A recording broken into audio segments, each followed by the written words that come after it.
नमस्कार, स्वागत है आप सभी का ज्योतिष लाइव में। मैं हूं नंदिनी लाक्षाकार और मेरे साथ हैं ज्योतिष सेलिब्रिटी ज्योतिषाचार्य पंडित के दुबे पद्मेश जी। पंडित जी, स्वागत है आपका।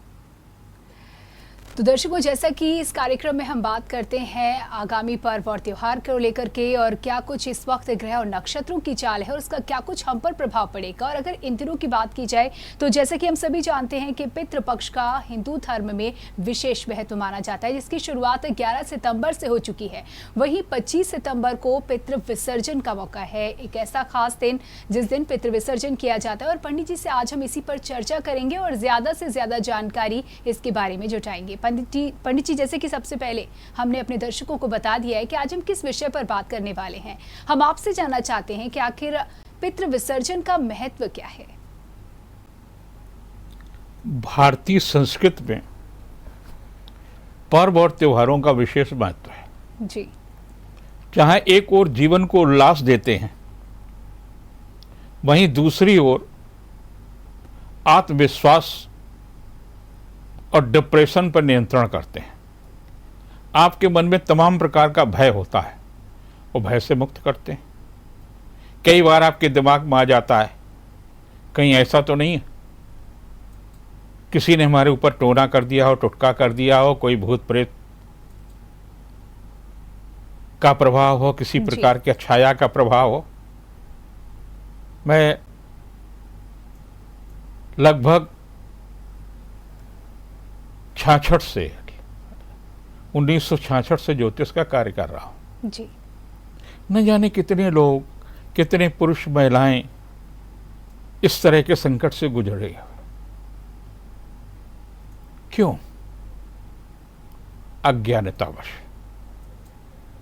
जब आप किसी चीज को जानते ही नहीं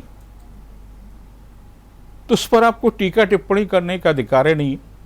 बिल्कुल। लेकिन करते हैं, एक फैशन हो गया है। हम अपनी संस्कृति के धज्जियां उड़ाएं।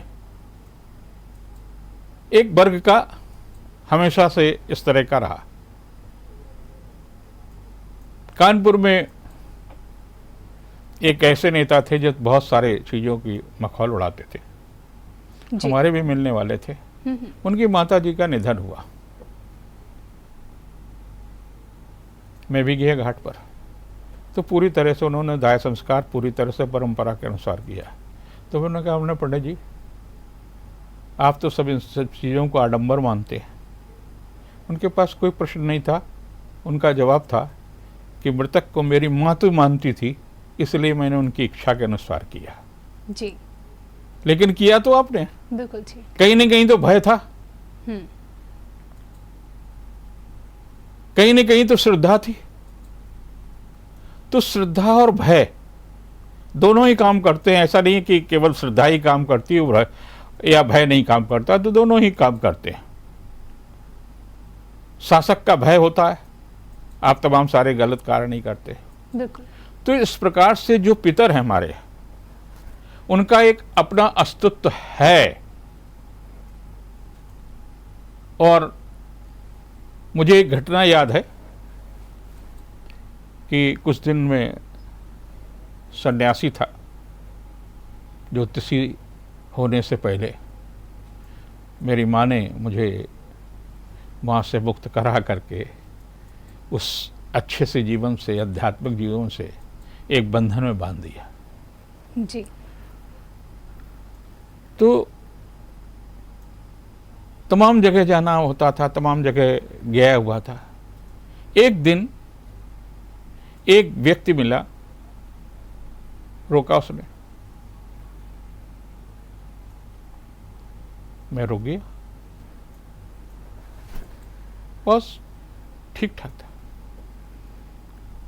बोले, आपसे, आप संस्कारी युवा हैं, आपसे मेरा निवेदन है कि मेरा आप संस्कार करा दीजिए, मुझे मुक्ति नहीं मिली है। तो मैं डर गया। जी जी। इस तरीके से सामने से आकर और जो मैंने कहानी किस्सा सुनी थी कि भूत प्रेतों के पैर उल्टे होते हैं, बड़ा डरावने होते हैं, बचपन में उस तरह की बातें सुनी थी। जी जी। तो मैं उनके पैर देखने के लिए देखने की कोशिश की, हंसने लगे। बोले, नहीं, मेरे भी पुत्र हैं और उन्होंने मेरे तरह से ठीक से कुछ कार्य नहीं किया, शायद उन्हें ठीक से ज्ञान नहीं था। तो हमने कहा अगर आपका हम संस्कार करा दें तो कैसे मालूम होगा कि मुक्ति होगी। तो उन्होंने नदी पर आप हमारा संस्कार कराइए और जिस पेड़ के नीचे आप संस्कार कराएंगे, जब मुझे मुक्ति हो जाएगी तो पेड़ की डाल टूट जाएगी। मैंने आकर के अपने जो साथी थे उनसे कहा, तो कौतूहलवश उस पूरी प्रक्रिया को, क्रिया जैसा उन्होंने बताया, पिंडदान करने का सारा सब कुछ किया। देखते हैं देखते डाल टूट गई। जी, ये संयोग तो नहीं हो सकता। बिल्कुल। तो इसका मतलब ये कि ग्रंथों में तो बहुत सारा उल्लेख है, जीवन में जब देखने को मिलता है। 1960 में मेरे पिताजी का निधन हो गया था, मेरे मुझसे बड़े भाई का भी निधन हो गया था, राम अवतार दुबे का। मैं 1960 से नियमित रूप से पितृ का तर्पण करता हूँ और श्राद्ध कर्म भी करता हूँ। लगभग 1963 से शुरू किया तो लगभग 60 वर्ष होने को आ गए। और उनकी कृपा से आत्मबल, जीवन की शैली, प्रभु के प्रति आस्था बढ़ती ही चली गई। जी। और जहां तक उदाहरण हमारे ग्रंथों का देने की बात है, तो नंदिनी जी एक जगह, अगर सबसे प्राचीनतम ग्रंथों में हम जो सबसे ज्यादा लोकप्रिय है वो गीता है। जी, आज भी लोकप्रिय है। आज भी है। और गीता का जो बड़ा संस्करण है वो है महाभारत। जी। महाभारत में एक प्रसंग आता है कि युद्ध समाप्त हो गया। युद्ध समाप्त होने के पश्चात भीष्म पितामह को यह था कि उनको इच्छा वरदान प्राप्त थी, जब वो चाहेंगे तभी उनकी मृत्यु होगी। तो बाणों के सैया पर लेटे थे। आप सोचिए कि एक सूली के ऊपर कोई आदमी लेटे, इसलिए कि सूर्य उत्तरायण में आ जाए। दक्षिणायन में युद्ध हुआ था, दक्षिणायन में उनकी मृत्यु। एक दिन उनकी अश्रुधारा बहने लगी तो भीम भी पहुंचे, अर्जुन भी पहुंचे, सारे लोग पहुंचे। उन्होंने कहा कि पितामह कोई कष्ट हो तो बताइए, मैं क्या कर दूं। उन्होंने किसी से बात नहीं की। महाराज विदुर भी पहुंचे, उन्होंने प्रणाम किया, पितामह कुछ नहीं बोले। ये बात भगवान कृष्ण के पास पहुंचती है। कृष्ण आते, उनको प्रणाम करते हैं और वो कहते हैं, नाथ भीष्म पितामह जी, मुझे 3 जन्मों का स्मरण है। मैंने 3 जन्म में कोई भी ऐसा कार्य नहीं किया जिसके कारण से मुझे इतनी वेदनापूर्ण मृत्यु मिले। जी, ये सवाल उनके मन में आया। ओके। जी।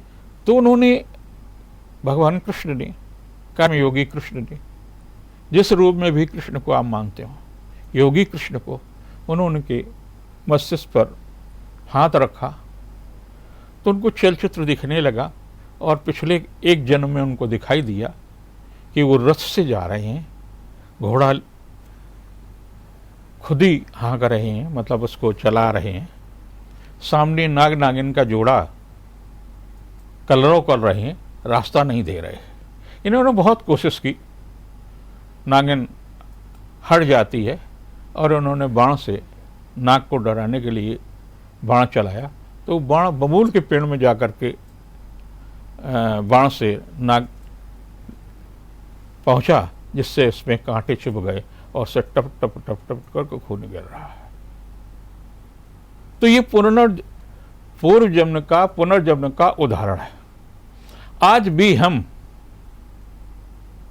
प्राय सभी हिंदू जो तर्पण करते हैं, श्राद्ध कर्म करते हैं, तो हम भीष्म को भी तर्पण करते हैं। जी। भीष्म पितामह को आज भी हम तर्पण करते हैं, ताकि हमारे पूर्वज थे, हम उनको तर्पण करते हैं, चाहे किसी जात का और किसी धर्म का। तो तर्पण अवश्य करना चाहिए। थोड़ा सा समय होता, श्राद्ध का तो एक ही दिन का समय होता है, श्राद्ध कर्म करना चाहिए। और कल मातृ नवमी है, तो दादी के लिए, नानी के लिए, माता के लिए, परदादी के लिए, परनानी के लिए का ही दिन कल है, और कल आप उनका जरूर श्राद्ध कर्म करें। जी देखिए, बातचीत करते हुए हमें पता चला कि कल का दिन भी बहुत महत्वपूर्ण है और जितनी भी हमारी महिलाएं होती हैं जो हमारी पूर्वज रही हैं उनका श्राद्ध करने के लिए बहुत ही महत्वपूर्ण दिन है। पंडित जी, इसके साथ ही जो पितृ विसर्जन जिसे कहा जाता है 25 तारीख तिथि बताई जा रही है, तो आपके मुताबिक कितनी महत्वपूर्ण है ये तिथि, और आखिर पितृ विसर्जन का एक दिन ये निश्चित किया गया है, इसके पीछे का क्या कुछ आहार और महत्व? पितृपक्ष। जी। सूर्य जब मघा नक्षत्र में आता है तो तृप्ति होती है,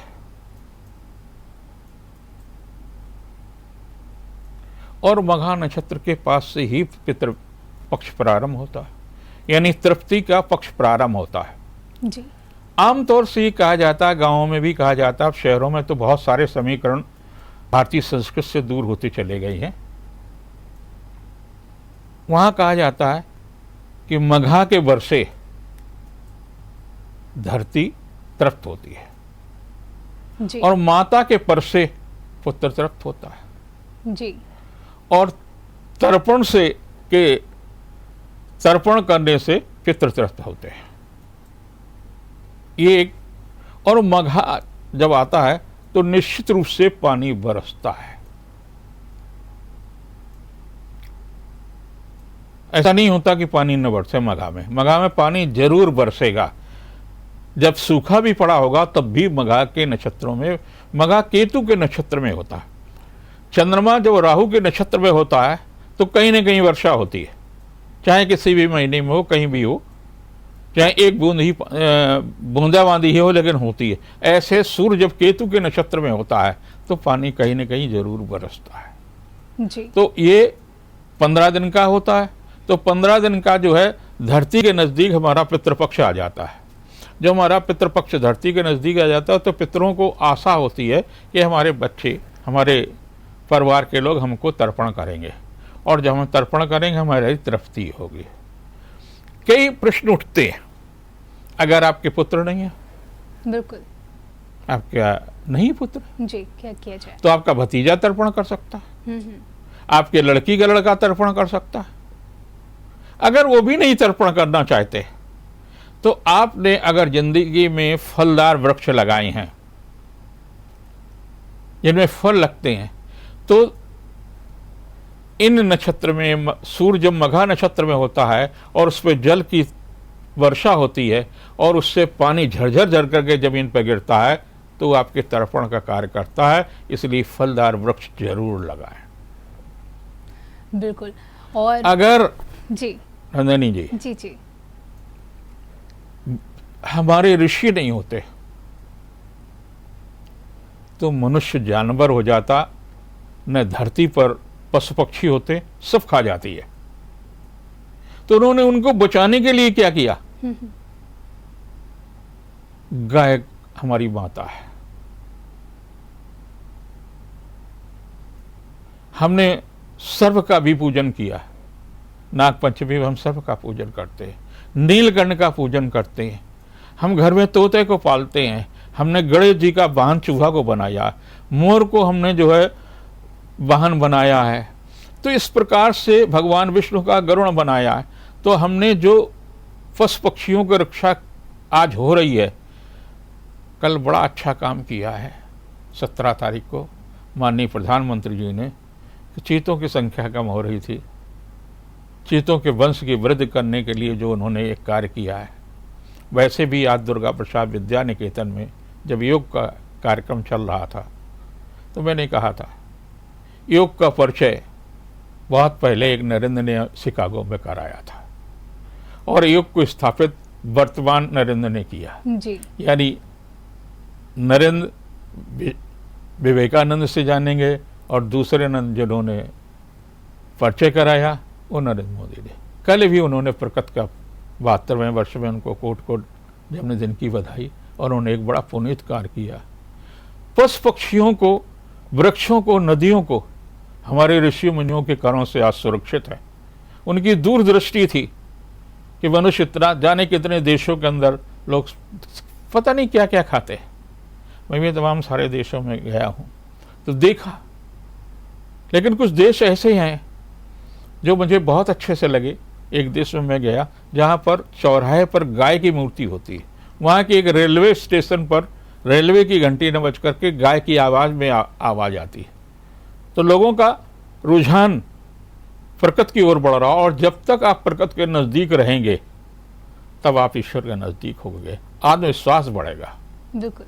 देखिए, हम पहले भी प्रकृति प्रेमी थे, लेकिन जिस तरीके से हम विकास करते गए तो उसके साथ साथ काफ़ी चीज़ें जो पीछे छूटती गई, और अच्छी बात यह कि अब वापस हमारा रुझान प्रकृति की ओर हो रहा है। पंडित जी, बदलाव हमने देखा यहाँ पर, लेकिन एक बदलाव यहाँ पर और महसूस किया जा रहा है। जहाँ पहले के समय में पितृपक्ष के दौरान माना जाता था कि नई वस्तुओं का प्रयोग नहीं करना है, कोई भी शुभ कार्य नहीं करना है, लेकिन इधर कुछ स्थितियाँ बदलती हुई दिख रही हैं। अगर उदाहरण इंदौर का दिया जाए तो वहाँ से माना जाता है कि शुरुआत हुई है, ऐसा कहा जाता है, बातें होती हैं, आप मुझे बताइएगा कि मैं सही हूं कि नहीं, कि खरीदारी लोगों ने करना शुरू की और वहां के व्यापारियों ने इस बात को माना कि इस बार उनकी खरीदारी में इजाफा हुआ है। तो ये कैसा बदलाव है और इसे आप कैसे देखते हैं, और आपका क्या कहना है इस पर? इसमें दो विचारधाराएं हैं। जी, विचारधारा। जी, पहले भी जिनके माता पिता जीवित होते थे तो एक प्रकार का विश्वास था कि माता पिता और अधिक जीवित रहें, उनके बच्चे बाजार में सामान खरीदते थे। जी। कुछ लोग इसका विरोध करते थे कि नहीं नहीं, बिल्कुल नहीं खरीदना चाहिए, दाढ़ी भी नहीं बनाना चाहिए, ये भी नहीं बनाना चाहिए, साबुन का इस्तेमाल नहीं, हाँ, तेल का तमाम इस्तेमाल, सारी तमाम चीजें। प्रतिबंध। हाँ। जी। लेकिन एक वर्ग ये था, तो पहले भी जिनके माता पिता जीवित होते थे खरीदारी करते थे। अब इसको मीडिया ने, जैसे बहुत सारी चीजें हैं अपने देश के अंदर, हम लोग परंपरावादी हैं, सुहाग का भी तमाम सारी चीजें करते हैं, और अभी करवा चौथ आने वाली है 12 तारीख को, अखबार भी सजे होंगे, टीवी चैनल भी सजे होंगे, क्योंकि वो पर्व और त्यौहार जिनका फाइनेंस से, धन से जुड़ाव है, उनकी मार्केटिंग बहुत होती है। जी। तो वो मार्केटिंग का एक हिस्सा हो गया है। आप देखिए करवा चौथ के टाइम पर क्या क्या ऑफर आएंगे, क्या यहाँ खरीदारी करिए तो ये मिलेगा, यहाँ ये करिए मेहंदी मिलेगी, और मीडिया भी इसमें पूरी तरह से योगदान देता है। सजी है सजना के लिए, सजना है सजना के लिए। जी, तो सारा कुछ खेल। तो ये अब वो उसकी जो थीम है, थीम से आप हट गए, केवल सजना नहीं है, समर्पण करना है एक दूसरे के प्रति। करवा चौथ का पर्व इसीलिए है कि हमें एक दूसरे के प्रति समर्पण हो। हमारे बीच के अंदर जो कहीं भी गलत फहमियां आ गई एक वर्ष के अंदर, उन गलत फहमियों को हम दूर करें, हम एक साथ खाएं, एक साथ रहें, एक साथ जीवन जीने की शैली हो, एक तरह से सोचें, ऋणात्मक चिंतन को दूर करें। एक पत्नी एक पति के लिए, उसके लिए डिप्रेशन में सबसे बड़ी सहायक है, पत्नी के लिए पति सहायक है। तो ये इन चीजों को सजने का तक ही क्या रह गया कि सज गई तो सारा सब चीजें ठीक हो गई। तो ये सोच मार्केटिंग सोच है, और हमारा जो सनातन संस्कृत है वो मार्केटिंग नहीं है। बिल्कुल ये सही है, जो पर्व और त्योहार धन से जुड़े हुए हैं वही जीवित रहते हैं। तमाम सारे पर्व और त्योहार थे जो खत्म हो गए। अभी हाल में ही एक त्योहार अनंत चतुर्दशी निकला। अनंत चतुर्दशी का मार्केटिंग नहीं है, उसको टीवी चैनलों ने, अखबारों ने कोई तजब्बुर नहीं दी, क्योंकि उसके पीछे उन विज्ञापन नहीं है। ये कड़वा सच है जी। लेकिन अभी करवा चौथ आएगी, नवरात्रि आएंगे, तो उसी प्रकार से इसका भी एक हिस्सा है। जी, देखिए बहुत सारी जानकारियां हम पंडित जी से हासिल कर रहे हैं और ये सिलसिला जारी रहेगा, लेकिन फिलहाल यहाँ वक्त है एक ब्रेक का, जल्द लौटेंगे।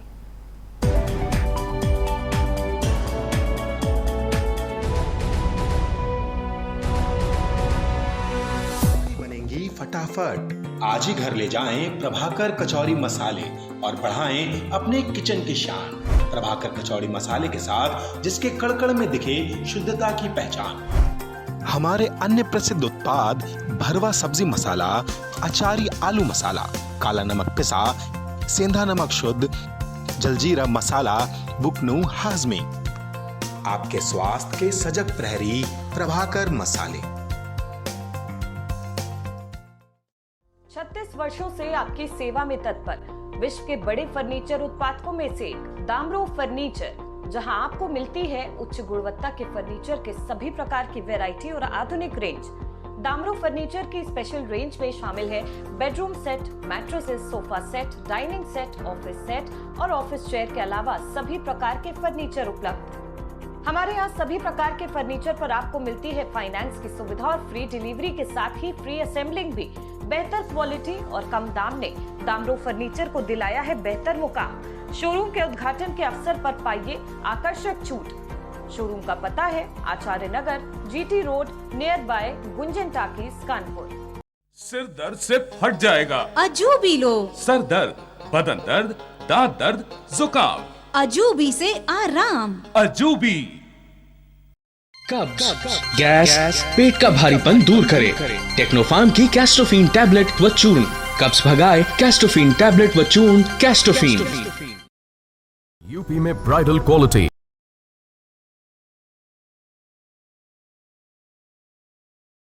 वेयर की शानदार range, ethnic wear, Indo western sherwani, designer कुर्ते, सूटिंग शर्टिंग। उत्सव आपका, कलेक्शन हमारा। अंकित साड़ीज आएं और अपने उत्सवों के लिए संपूर्ण रेंज पाएं, वो भी होलसेल रेट में। वेडिंग के latest collection, bridal lehenga, gown, party wear sarees, salwar suit. Ankit Sarees, P road, Generalganj, Kanpur. नई ब्रांच 255 पनकी रोड, कल्याणपुर। अंकित साड़ीज लेकर आए हैं बम्पर ऑफर। एक साड़ी पर एक साड़ी फ्री, एक लहंगे पर एक लहंगा फ्री, एक सलवार सूट पर एक सलवार सूट फ्री। पता जनरलगंज, पी रोड, कल्याणपुर, कानपुर। आपका चहीता सर्विस प्रोवाइडर डेन दे रहा है अपने सभी सब्सक्राइबर्स को एक नई सौगात। हाई डेफिनेशन चैनल्स की दुनिया में कदम रख के अपने टीवी देखने के नजरिए को बदलने का। स्वागत नहीं करोगे आप हमारा? जी हाँ, अब अपने फेवरेट शोज, ब्लॉकबस्टर मूवीज और धमाकेदार स्पोर्टिंग एक्शन का मजा लीजिए। Wider picture, 5 times sharper picture और 5.1 डॉल्बी सराउंड साउंड जैसे बेहतरीन फीचर्स के साथ। डेन HD पैक्स सब्सक्राइब करने के लिए अपने लोकल केबल ऑपरेटर से तुरंत संपर्क करें या अभी कॉल करें 1800-419-2020 पर। डेन का है ये प्रयास, आपका पसंदीदा एंटरटेनमेंट बन जाए और भी खास HD चैनल्स के साथ। इसे कहते हैं experience. Dhanvantari super speciality hospital, दक्षिण कानपुर का एकमात्र super speciality hospital, CGHS, QCI और NABH द्वारा प्रमाणित। दक्षिण कानपुर में सभी तरह के विशेषज्ञों से सुसज्जित एकमात्र super speciality OPD, round the clock critical care expert द्वारा कवरेज एवं अत्याधुनिक मशीनों से लैस ICU। कानपुर के एकमात्र विश्व स्तरीय super speciality fully SS modular OT, सभी प्रकार के कैंसर का विश्व स्तरीय इलाज। क्वाप creations, design your own trends, latest trends, designer wear salwar suit, party wear dresses, high class boutique suits. Come and visit our store, Quap Creations, 113/2112 behind Swaroop Nagar Thana, Friends Colony,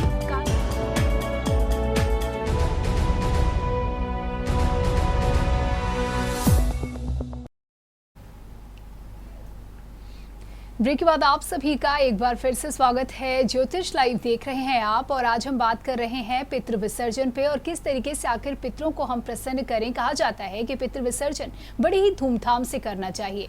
पंडित जी, किस तरीके की धूम होनी चाहिए पितृ विसर्जन में, क्या कुछ हमें करना चाहिए? कुल मिलाकर के हम अपने पितरों को प्रसन्न तो करना चाहते हैं, लेकिन इसके लिए हमें क्या कुछ करना चाहिए? कल अम्मा, दादी, नानी, परनानी का श्राद्ध है, इसलिए इसको कहते हैं मातृनवमी। जी जी। मतलब हमारी अम्मा, अम्मा की अम्मा, उनकी अम्मा, जी जी, ठीक है जी। पिता की अम्मा, दादा की अम्मा, परदादा की अम्मा, जी। तो अम्मा हैं, तो इसलिए अम्मा का मतलब मातृ पूजन। तो कल मातृनवमी है, तो मातृनवमी में हिंदुओं के यहाँ कढ़ी जरूर बनती है। जी। मुझे पता नहीं है क्यों बनती है, शायद पेट के लिए ठीक रहती है। पहले गांव में जो बारात जाती थी, तो बारात जाने से पहले बारातियों को कढ़ी खिलाई जाती, कढ़ी और चावल खिलाया जाता था। यह आसानी से बन जाती होगी, बहुत सारी चीज़ें नहीं उपलब्ध होंगी, तो कढ़ी की परंपरा रही है। तो जो लोग मृत इस संसार से विदा हो चुके, शरीर त्याग चुके हैं, तो उनकी तो परंपरा वही रही होगी, उन्होंने तो कढ़ी खाई होगी। जी। आज के परिवेश में जो तमाम सारी चीज़ों की वैरायटी बनती हैं, तो वो तो नहीं है। मान ली 50 साल पहले, 100 साल, 70 साल पहले जो लोगों की मृत्यु हुई है, तो उनको तो कढ़ी अच्छी लग रही होगी। तो कढ़ी और चावल और बड़ा, 3 चीज़ों का कॉम्बिनेशन रहता था जी। वो जरूर बनवाइए मातृनवमी में, यानी कि कल। जी, ठीक। ये पहला हमारा पहली चीज ये। दूसरी ये, जब हम तर्पण करते हैं, तर्पण में तो बहुत ही सरल है। हम अलग अलग लोगों को तर्पण करते हैं। हम देवताओं को भी तर्पण करते हैं, हम ऋषियों को भी तर्पण करते हैं, और हम पितरों को भी तर्पण करते हैं। 3 ऋण हमारे हैं, देव ऋण, पितृ और ऋषि ऋण। तो हम तीनों को तर्पण करते। हमने भी कहा ना कि हम भीष्म पितामह को भी तर्पण करते।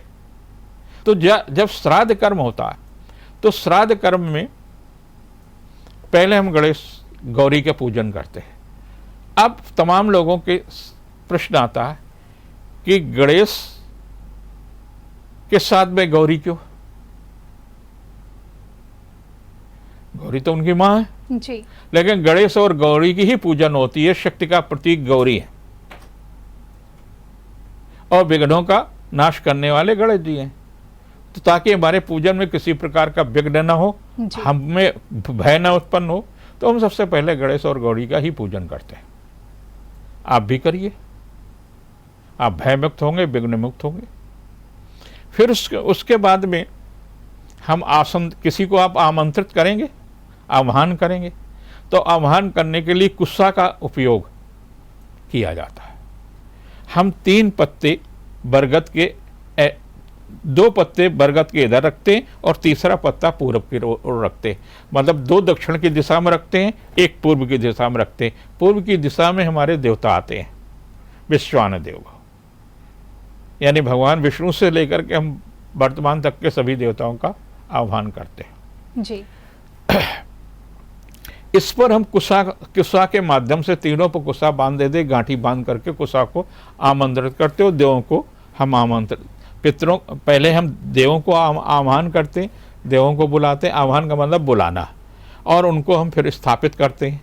जब स्थापित करेंगे तो विसर्जन भी होगा ना, बिल्कुल, कि नहीं होगा? बिल्कुल महत्वपूर्ण, इसके बिना तो पूरा ही नहीं होगा। तो पितृ विसर्जन वही है जी। कि जब आप बुला रहे हैं तो आप उनको विसर्जन भी करेंगे ना। तो हमने देवता को ऐसे, जिस दिन हम श्राद्ध करते हैं तो श्राद्ध में सायंकाल विसर्जन होता है। इसका पितरों का जो हम पूजन करते हैं, इसमें क्या है कि जिस दिन श्राद्ध होता है तो श्राद्ध में 12 बजे से पहले से शुरू करते हैं, क्योंकि हमको देवता और ऋषियों को भी तर्पण करना होता है। देवता और ऋषि का तर्पण 12 बजे से पहले है, और 12 बजे के बाद में जो है पितरों का तर्पण है। तो दोनों का समय मिल जाता है। तो श्राद्ध कर्म में श्राद्ध वाले दिन इस बात का विशेष रूप से ध्यान रखें। पहले लोग डरते थे तो नदी के किनारे चले जाते, घर में बच्चे डरेंगे, ये करेंगे, ऐसा कुछ नहीं है। आप घर में ही करिए, हम तो हमेशा से घर पे करते चले। इसमें पिंड बनते हैं, जौ के आटे के भी पिंड बन सकते हैं, बालू के भी बन सकते हैं, खोए के भी बन जाते हैं। तो 3 पिंड, क्योंकि 3 पीढ़ी हमारे पिता की, 3 पीढ़ी हमारी माँ की, और एक देव का जो पिंड बनेगा वो लंबा पिंड बनेगा, और ये 3 जो पिंड बनेंगे गोल पिंड बनेंगे। जी। पिंड को उनका हम पूजन करते। पूजन में देवों का पूजन, पितरों का पूजन एक तरह से ही होता है। सबसे पहले हम जल से स्नान कराते हैं, इसमें स्नान जो है सबसे महत्वपूर्ण। फिर हम दूध से स्नान कराते, फिर जल से स्नान कराते, फिर हम दही से स्नान कराते, फिर हम जल से स्नान कराते, फिर हम घृत से स्नान कराते, फिर हम जल से स्नान कराते, फिर हम मधु से स्नान कराते, फिर जल से स्नान कराते, फिर हम शर्करा यानी चीनी से स्नान कराते, फिर जल से स्नान कराते, फिर हम पंचामृत से स्नान कराते, फिर हम जल से स्नान कराते। तो स्नान में ही थोड़ा सा समय लगता है जी। पिंड में। स्नान कराने के बाद में हम सबको वस्त्र अर्पित करते हैं, टीका लगाते, मतलब रोली करते हैं, और इसमें रोली जो है सीधी अंगूठे से होती है जी। इसमें तो रोली का है या जिस तरह का चंदन करते हैं। फिर हम उनको हाथ, फिर हम जनेऊ को यज्ञोपवीत को शुद्ध कर लेते हैं, और उसके बाद में हाथ को प्रक्षालन यानी धो लेते हैं। हस्त प्रक्षालन माने हाथ को धोना होता है। हाथ धो लिए, फिर उनको हम भोग लगाते। उनको भोग लगाने के बाद में फिर हम उनको जल 4 बार कराते। जब आप उनको यज्ञोपवीत करेंगे, यज्ञोपवीत को अर्पित करेंगे, तो 2 बार जल चढ़ाएंगे, क्योंकि यज्ञोपवीत दो होते हैं, इसलिए हम उनको 2 बार जल चढ़ाते हैं। यानी मुक्ति उनको हो जाए, काम और अर्थ उनका खत्म हो जाता, मुक्ति का ही मार्ग के लिए हम करते। फिर हम तीनों पितरों माने एक तरफ का, जैसे जहां हमारे पिता का पितर है, उनको तीनों को पिंडों को मिला देते जी, और इधर भी पिंडों को मिला देते, और पिंडों को मिला करके 6 पिंडों को हम एक कर देते हैं। तो इसमें क्या कहते हैं, मिलान हो जाता है। पुरखा का जैसे नहीं कहते कि हमारे अभी पुरखे मिले नहीं है, उनकी मृत्यु हो गई थी, तो वो मिल गए। जब मिल गए तो आप उनको अपने माथे पर प्रणाम करेंगे, और उनको कि हमको बुद्धि दें, बल दें, आत्मबल दें, हमारी रक्षा करें। फिर दोनों कंधों पर करेंगे, हृदय पर लगाएंगे और उनको रख देंगे। जब हम जल से, आखिरी क्या है, जल तर्पण, तो तर्पण पे हम जब ये लेते हैं तो 35 जरूर धारण करना होता है। पूरे कार्यक्रम में भी 35 कुशा का सबसे ज़्यादा उपयोग। तो हम जब तर्पण करते हैं तो तर्पण में हम सीधे ऐसे, देवों को जो तर्पण करेंगे ऐसे करेंगे, पितरों को जब तर्पण करेंगे तो इधर से करेंगे, अंगूठा और तर्जनी के बीच से। बस इतनी सी बात है। उसके बाद में आप उनको भोग लगा देंगे, जो भी आपका पितरों को अच्छा लगता है। जो ब्राह्मण है उस ब्राह्मण को, जो भी आपके पास 1, 2, 4, 5 ब्राह्मण हैं, आपके मान हैं, आपके घर में लड़कियां हैं, मतलब महिलाओं जो कुंवारी कन्याएं हैं, उनको सबको आप भोजन कराएं, यथा सामर्थ्य दक्षिणा देंगे। हो गया, इसमें कितना कठिन काम। जी, आपने पंडित जी कहा इतनी सी बात है, लेकिन मेरा ये मानना है कि जब तक जानकारी नहीं है तब तक बात बहुत बड़ी होती है। और जितनी सरल शब्दों में आपने समझाया है हमारे दर्शकों को, आप जरूर उनके लिए इतनी सी बात हो गई होगी, और इससे वो निश्चित तौर पर पूरी श्रद्धा भाव के साथ करेंगे भी। कुशा का आपने जिक्र किया पंडित जी, लेकिन समय के साथ साथ काफी चीजों की अब उपलब्धि नहीं रह जाती है, तो कुशा की जगह कुछ इस्तेमाल किया जा सकता है क्या? उससे सस्ता कुछ दुनिया में ही नहीं है जी। किसी जगह चले जाइए, आपको ले आइए, बाजार में चले जाइए, कुछ ले आइए। सबसे सस्ता बिछौना कुश का है जी। सब में महंगाई आई, उसमें महंगाई नहीं आई। और यानी कि सुलभ है अभी भी सभी के लिए, बिल्कुल।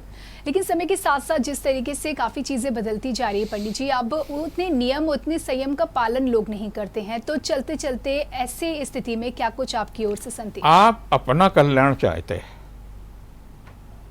आप निर्भय होकर के जीना चाहते हैं, आप ऋण मुक्त होकर के जीना चाहते हैं, आप मरने पर आपके औलाद ये न कहें कि हमारे बाप इतना कर्जा छोड़ गए, तो पितरों का पूजन जरूर करो। जी, बहुत बहुत धन्यवाद पंडित जी इन तमाम जानकारियों के लिए। इसी के साथ ही आज के ज्योतिष लाइव में इतना ही, दीजिए इजाजत, नमस्कार।